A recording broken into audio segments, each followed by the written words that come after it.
Olá, eleitos, salvos, justificados pela graça de Deus. Meu muito obrigado pela sua presença aqui no canal. Você que já é inscrito no canal, muito obrigado pela sua inscrição. Você que sempre nos acompanham.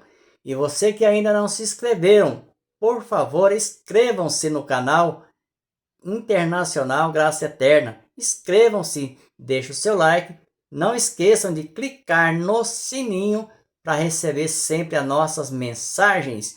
Hoje eu quero comentar com você em poucas palavras, em um vídeo curto, sobre a réplica da igreja de Coríntios. Isso mesmo, a réplica da igreja de Coríntios. Você sabe quais? Todas as igrejas evangélicas brasileiras. Isso mesmo.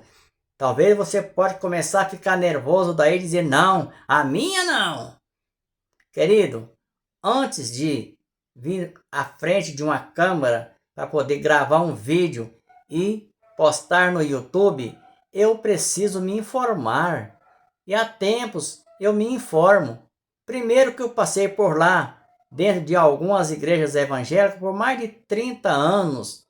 Eu tenho um pouquinho de conhecimento, já experiência pessoal vivida, na carne, como se diz, né? Na carne, sofri na pele as consequências dentro desses lugares.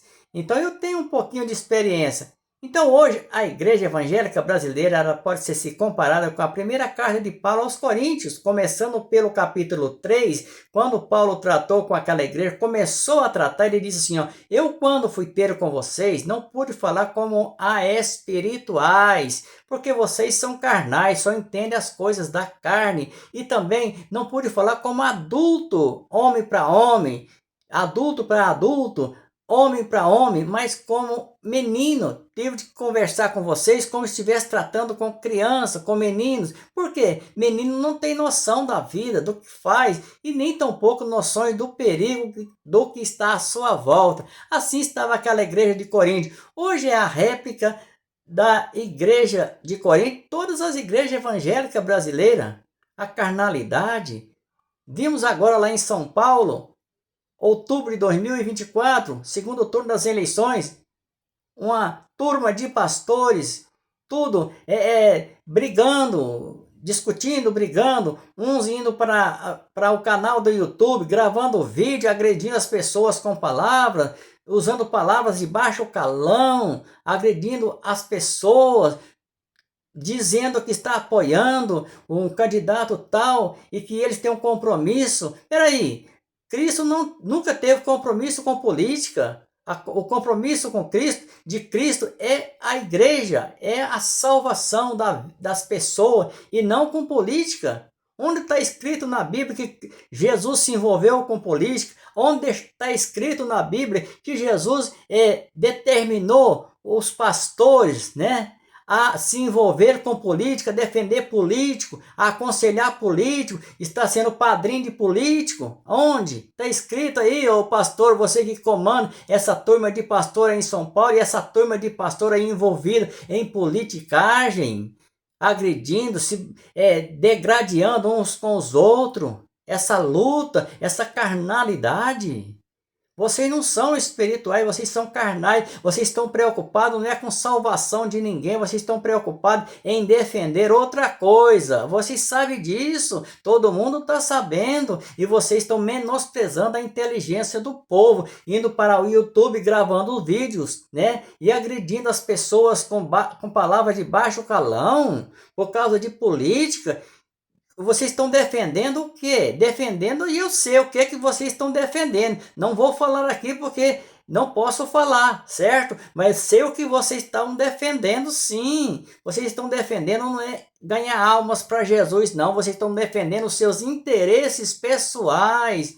E fica depois aí no final do vídeo, vocês ficam aí, eu vos abençoo a todos. Como assim, ô pastor? Você que grita aí, grava vídeo falando palavras de baixo calão e no final do vídeo você diz assim, eu vos abençoo a todos. Eu quero te informar uma coisa, refrescar sua mente, lá em Tiago 3:10 diz que de uma mesma fonte não pode sair água doce nem água salgada, e da sua boca não tem saído água doce nem tampouco salgada, mas amargosa, para ofender as pessoas. E depois quer ser conselheiro, quer pacificar as coisas? Misericórdia! Então, hoje a igreja brasileira, não só se referindo a esses pastores lá em São Paulo, envolvidos na política brasileira hoje, na política corrupta do Brasil, mas como também falar sobre as fornicações nas igrejas brasileiras, isso mesmo, fornicações. É só você ler o capítulo, da primeira carta de Corinto, capítulo 5, sobre as fornicações que existiam dentro das igrejas, da igreja de Corinto, é perfeitamente igual às igrejas evangélicas brasileiras. Existe também nas igrejas evangélicas brasileiras as fornicações. No capítulo 6, vem os litígios. Paulo fala sobre os litígios, irmão contra irmão, aquela briga, aquela dissensão, aquela contenda. Não é diferente de hoje. Uns perseguindo os outros, uns dizendo que é homem de Deus perseguindo o homem de Deus. Como? Que jeito? Não tem como, essa conta não fecha.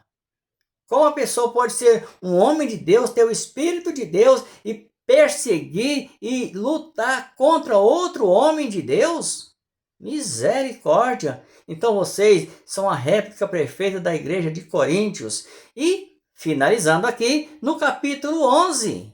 No capítulo 11 ali, Paulo começa a exortar sobre o uso do véu. Vocês pensou que ia ficar fora, né, senhores anciões? Vocês pensou que ia ficar fora do comentário? Não vai ficar, não. Eu estou dizendo que é todas porque é todas. Então, Paulo exorta sobre o uso do véu, que era uma cultura, uma tradição cultural na igreja de Coríntio, e não uma regra doutrinária, uma regra doutrinal imposta pelo Senhor ou mandamento de Deus. Não, era uma regra doutrinal.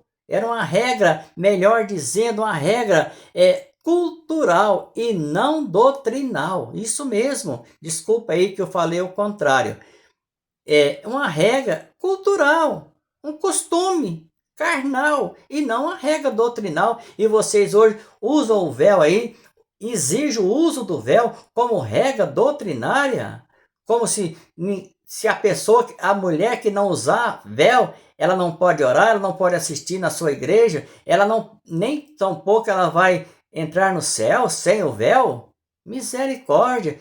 Era cultura, anciões. Era cultura e não um princípio e nem uma regra doutrinal imposta pelo Senhor Jesus. E finalizando com a Santa Ceia, né? Por que será que todos os pastores, por onde eu passei, e pelo menos que eu tenho informações, quando ele vai celebrar a ceia, só lê a partir do versículo 23 de Coríntios 11, 23 a seguir?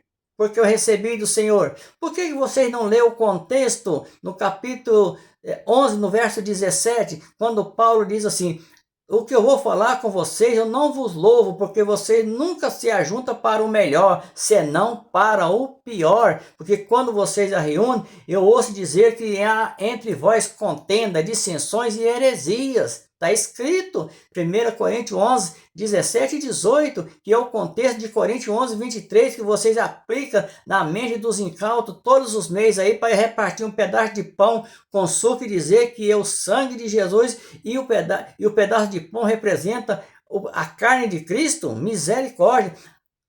1 Coríntios 12, 27, Paulo diz: vós sois o corpo de Cristo. Quem representa o corpo de Cristo no mundo é a igreja, é vida. Diz assim: vós sois o corpo de Cristo e seus membros em particular. E óbvio, né? O cabeça é Cristo e não o presidente da convenção.